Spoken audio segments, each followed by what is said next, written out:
Happy Friday, guys, and welcome to Locked On Marlins. There is plenty to get into, guys. The spring training buzz, the spring games are about to commence. We need to dig into starting pitchers. We need to dig into relief pitchers. We also need to dig into when are we going to be able to see our Marlins on TV? The schedule has been announced. Tons to get into, all on today's Locked On Marlins. You are Locked On Marlins, your daily podcast on the Miami Marlins. Part of the Locked On Podcast Network, your team every day.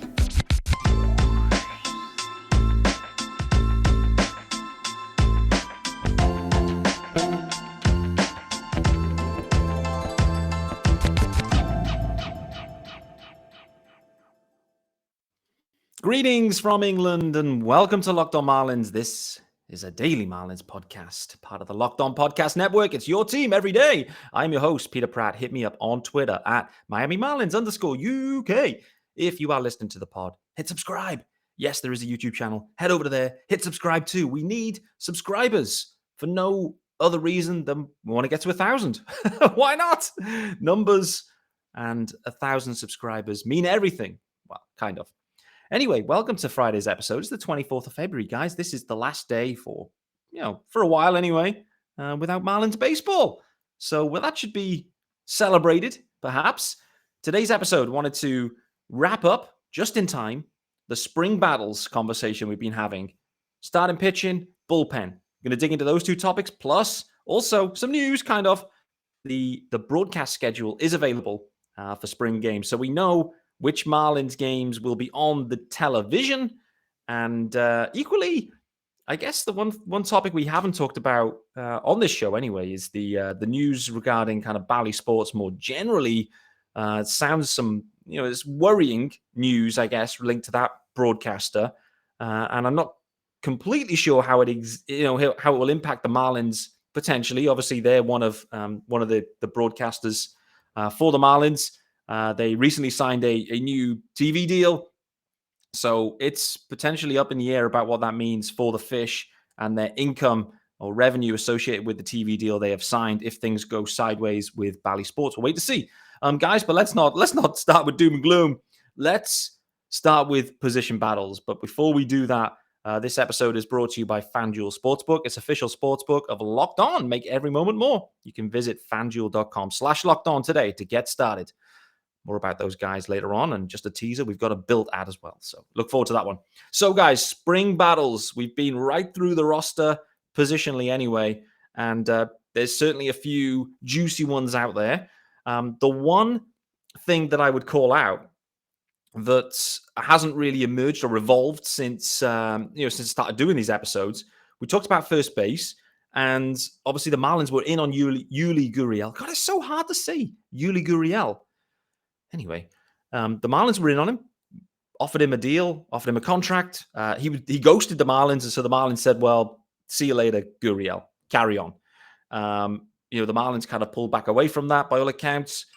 The interesting bit, though, is that there hasn't been anything further.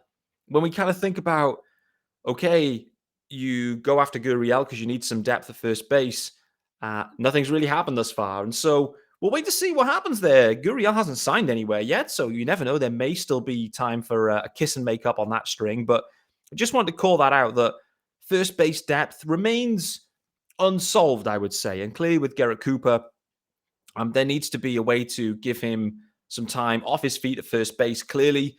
And equally, I know Luis Arias obviously can slide over to there, and perhaps one or two other guys can, but a plan B has to be in place. We did see Heyran Encarnacion taking some reps at first base from one of the Fish Stripes guys putting so much content out. It's hard to keep up, but that's just the one thing I wanted to call out, guys, is first base in terms of depth and spring battles hasn't overly been addressed thus far.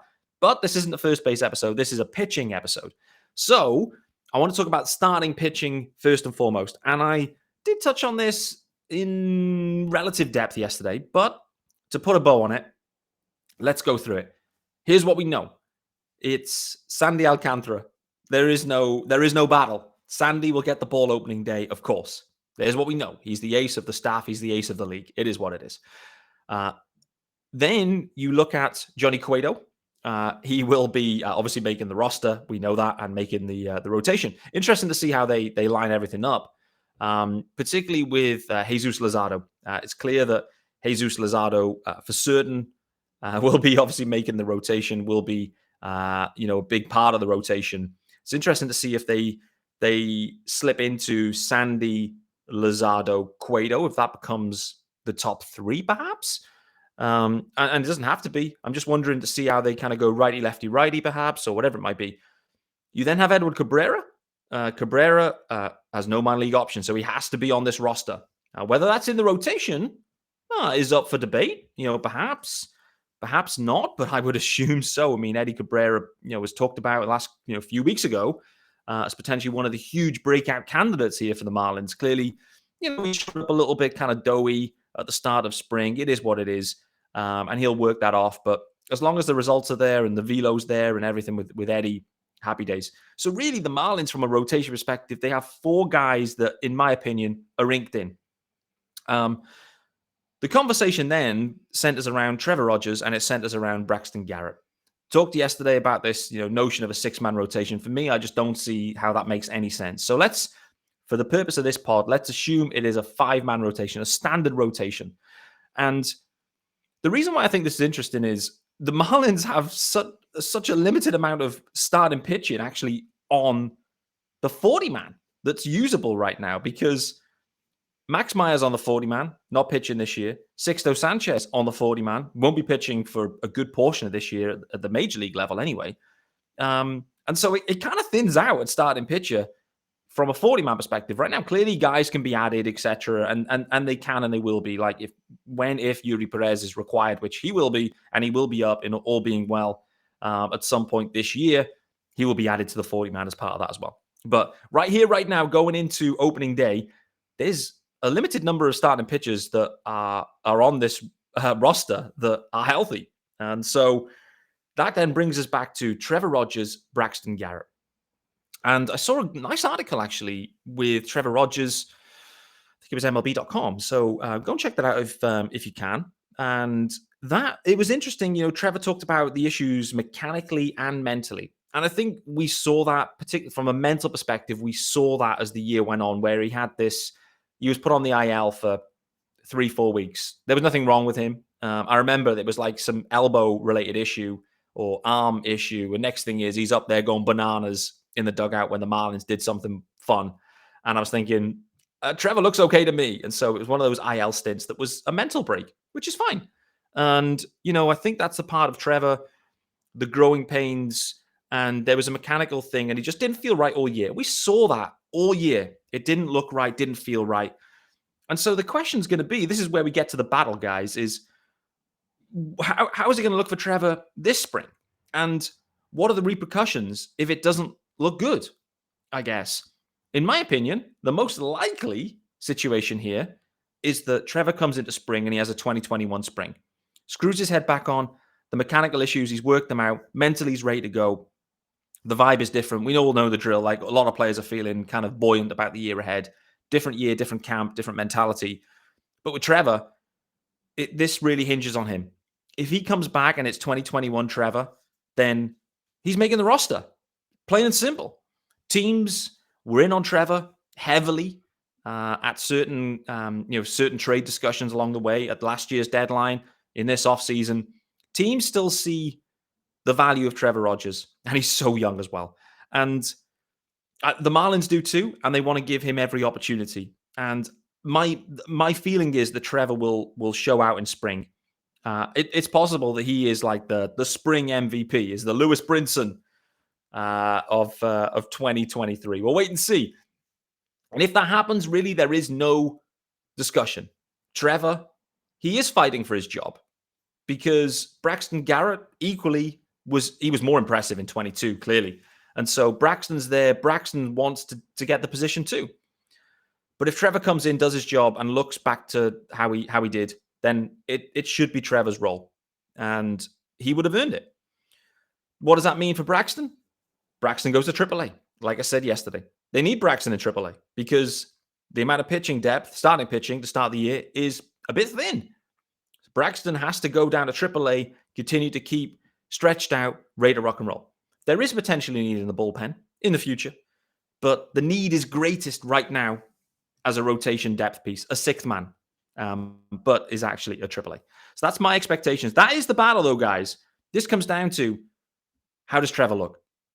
Can he get back to the Trevor Rogers, the fastball, the beat guys, high velocity? Can he then get to the changeup? There's also talk of a sinker being introduced now. He tried to use his slider tons last year, and it just didn't work. And it all got a bit wonky for him. So perhaps this new mix will be the right mix for Trevor Rogers. And if it is, boy, oh boy, the league should be absolutely, well, the league's in trouble. The league's on notice if Trevor Rogers is back too. Imagine that. You've got Sandy, Luzardo. You've then got Cueto, let's say. Then you've got Trevor Rogers. Then you've got Edward Cabrera. Those 5 dudes, righty, lefty, righty, lefty, righty, all the way through, studs everywhere. The question will be on the innings. That's a fair question because, Luzardo, Cabrera, these guys, they've never, ever done a full body of work. So, some question marks there. They need to manage Cueto as well. He's obviously, a veteran, certainly at the higher end. Not to be ageist here. He's younger than me, so I'm not going to be discrediting him for that. But the Marlins do need to manage innings, and I think they'll have to do that through the year. But coming out, this is Trevor's job to win in some ways, if that's the right way of phrasing it. But we should not discount Braxton Garrett putting it together in spring. And if Trevor really doesn't look good in spring, then there's a possibility that Trevor ends up down in AAA to start the year. One of them has to, in my opinion. So I'm interested to get your guys' takes on it as well. Let me know what you're thinking. But for me, that's where my head's at.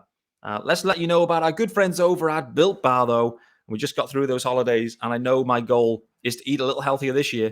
If you're like me, then you want to eat healthier, but don't want to compromise taste, then I've got the thing for you. You got to try those Builts, because Builts are actually healthy and tasty. So delicious, you won't think they're good for you. What makes them so good? Well, for starters, 100% real chocolate, baby, and they come in all of the flavors, unbelievable flavors like churro, peanut butter brownie, and coconut almonds. Not really sure how Built does it, but these bars, they taste like a candy bar whilst maintaining amazing macros. And what's even better is they are healthy. 130 calories, 4 grams of sugar, 17 grams of protein. Stunning. Now, we used to always talk about Built.com and a promo code. You can still head over to Built.com, of course. But you can also head over to your local Walmart or Sam's Club. Yes, sir. So if you need them right now and there's a Walmart nearby, walk up to the pharmacy section, grab yourself a box of Builts. 4-bar box, cookies and cream, double chocolate, coconut puffs.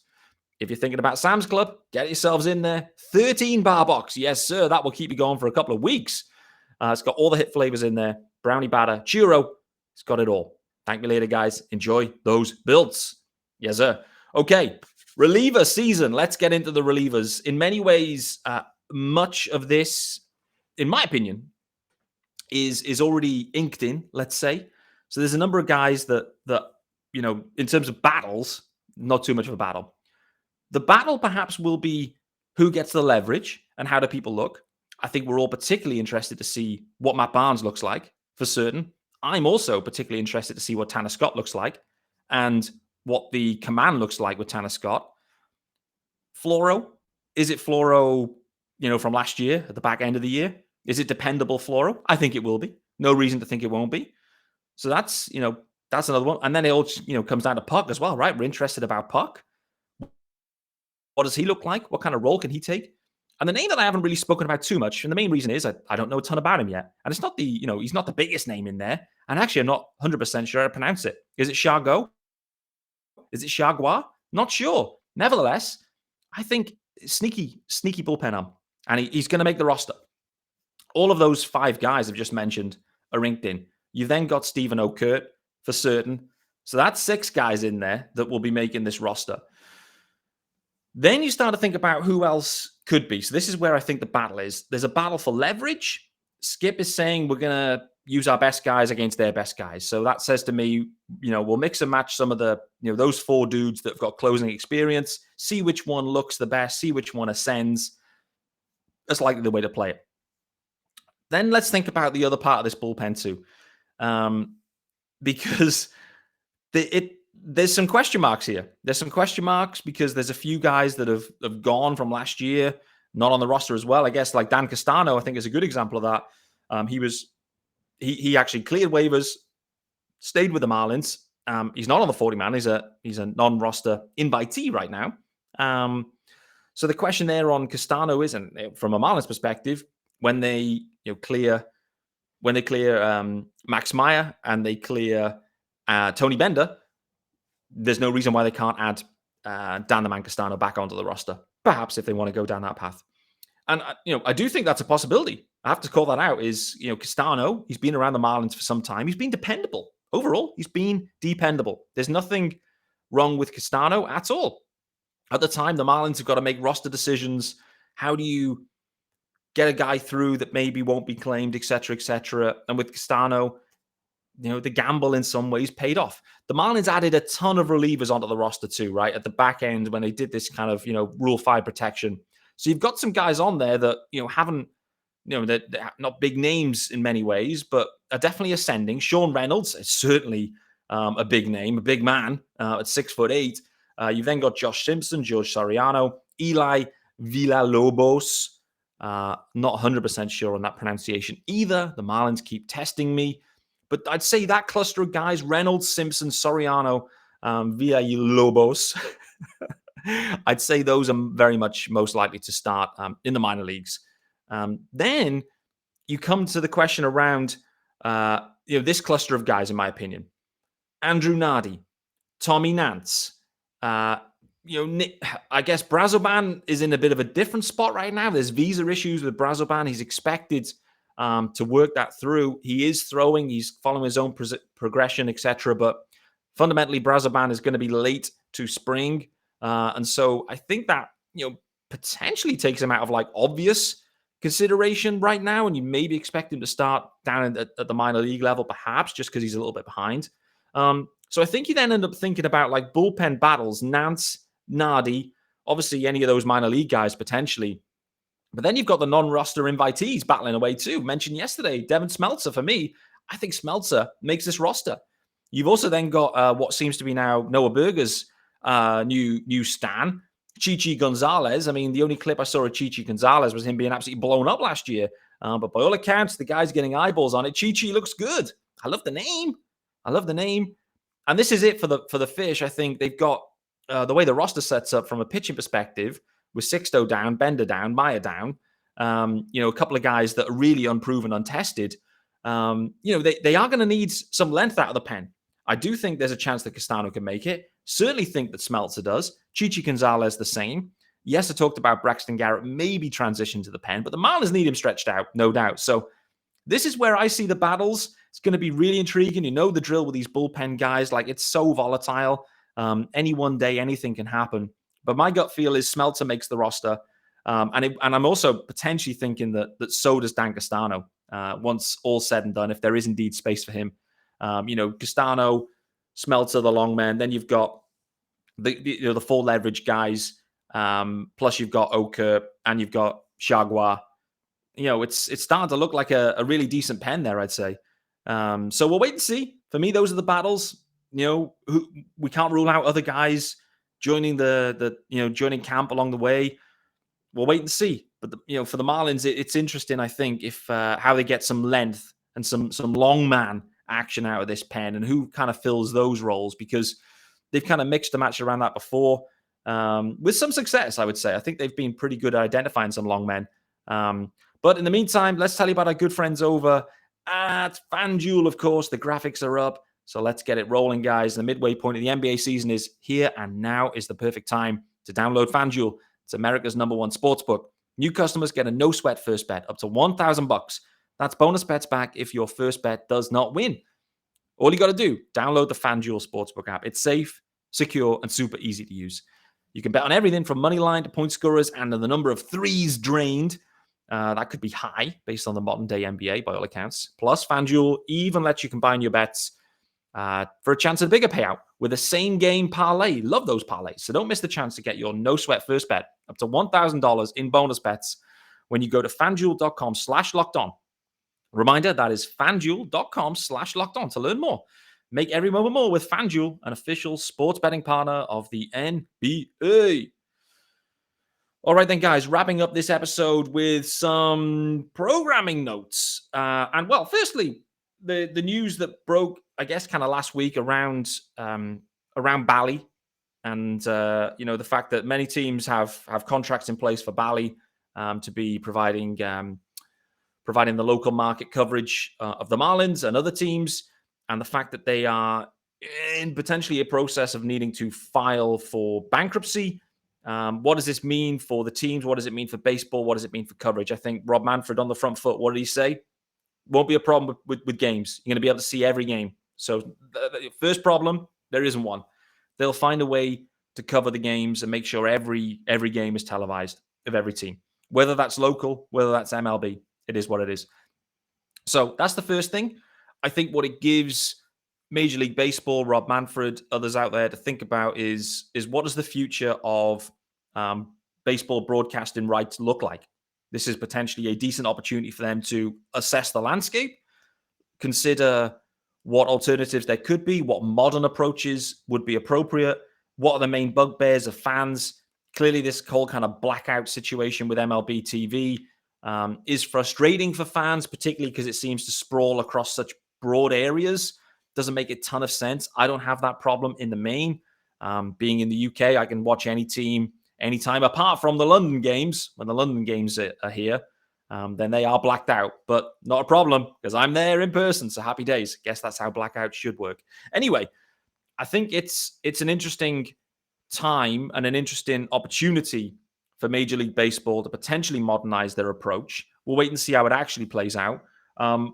The other factor here is from a Marlins perspective, what does this mean in terms of the revenue side? So they've gone away, they've signed their new deal with Bali at a premium versus the previous deal in many ways.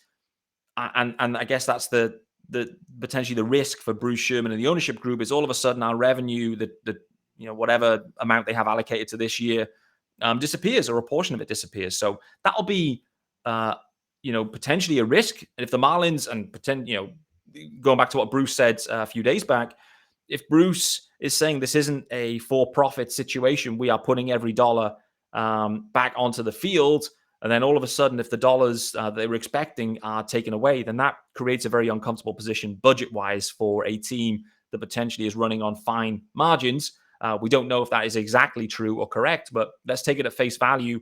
That will create a hole for Bruce Sherman, and that will be interesting as the year progresses, where the Marlins may be more interested in moving some cash, moving some money away from the balance sheet, let's say, if indeed their revenue is significantly dropped due to the TV deal. I don't know. We'll wait and see. That there's more water to go into that bridge and more reporting to come from it. The final topic for today, spring training games are just about to start. The first game for the Marlins is tomorrow against the New York Mets. So not only do they start their regular season against the Mets, they are starting their spring season against the Mets, which is great to see. That is tomorrow. It is not televised. So effectively, any game that is not televised will be covered by radio. So that's good. We've always got radio coverage. Sometimes I guess you'll end up with the GoPro, the fixed GoPro somewhere in the stands. We'll wait and see how that plays out. Kyle Seelaff usually on the mic there, usually on the GoPro, doing his very, very best. I'm not sure how we're in this position, to be honest with you, where it isn't that hard, seemingly, to, in my opinion anyway, have some decent cameras set up, rolling and capturing all of the action. I'm not really sure why we're not in that position, but we are where we are.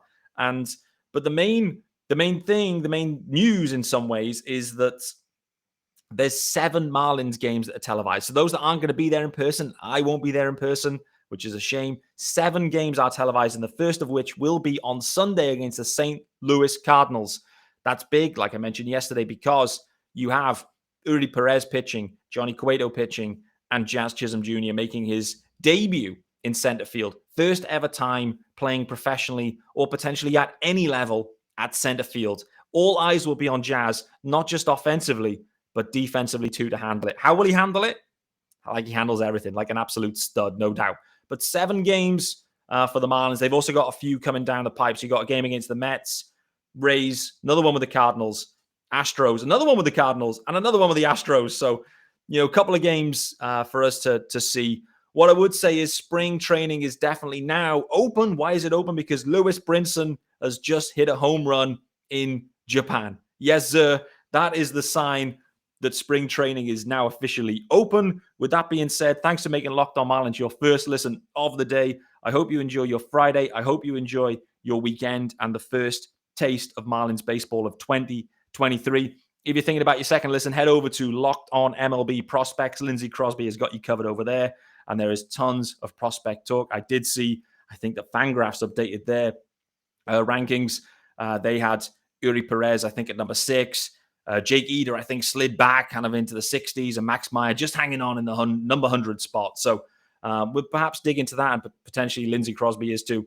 Guys, appreciate you joining me today. Appreciate you joining me all week. Hope you've enjoyed the show. First week back from a week on the Sun Lounger. Looking forward to some Marlins baseball. Looking forward to some spring baseball. We'll see you on Monday, unless any major news drops. You know the drill. See you then.